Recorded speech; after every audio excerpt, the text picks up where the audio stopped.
Have we set our eyes on the younger generation and pushed aside the older adults that helped build this country? There is a growing concern in our society about the negative attitudes and behaviors toward older adults whose backs we stand on, which constitutes elder abuse and age discrimination. We need to devise a plan or forum to educate the public and provide an awareness of the attitudes and behaviors that fall in the category of age discrimination. I regard ageism and age discrimination as a prejudice of unwarranted feelings toward older adults that demonstrate an act of disobedience to the teaching of God's Word. These attitudes and behaviors overlook God's basic law, which states God values our compassion for others. This includes the poor and oppressed. Written by Dr. Donald Album, Speech Communications Associate at Liberty University. Regardless of age, race, color, or creed, God values us all equally.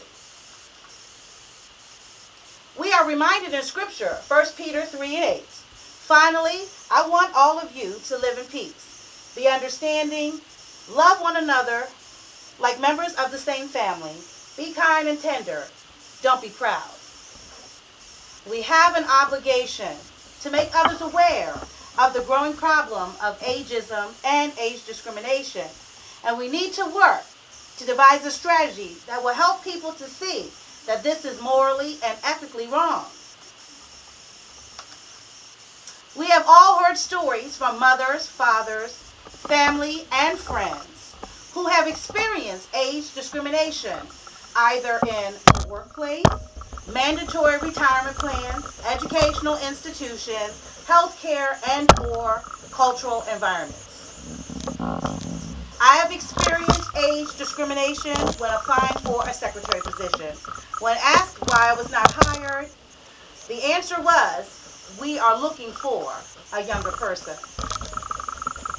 There are various issues, challenges, attitudes, and behaviors, and legacy thinking that is some are part of the genetic makeup of the growing problem that plagues our society.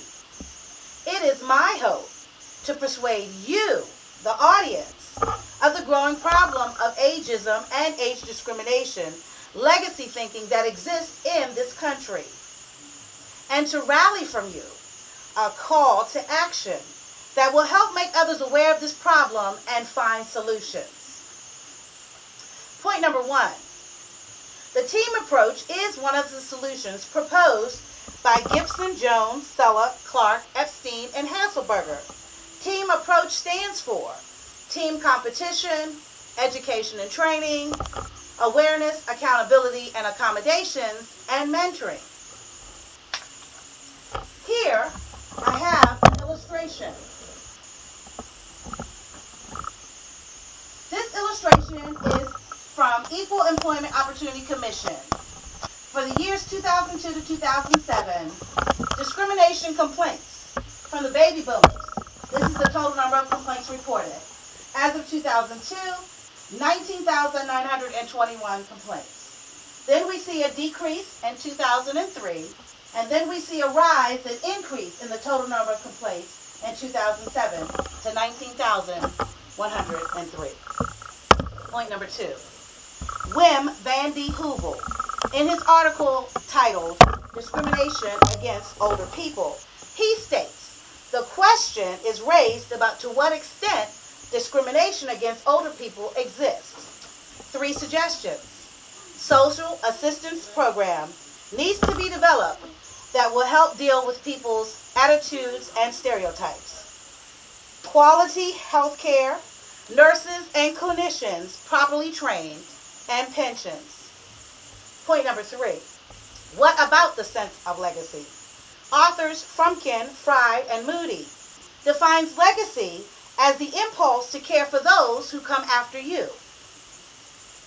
Through careful research and analysis, I have learned that there is a growing problem with ageism and age discrimination.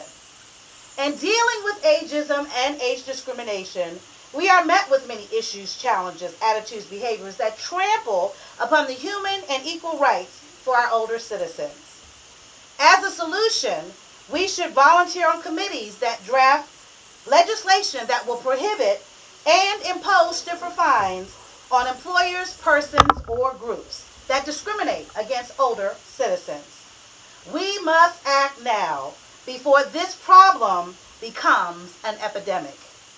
Based on the information you heard today, it is our duty as law-abiding citizens and ambassadors for Christ to ensure equal and fair rights for the older citizens of this country.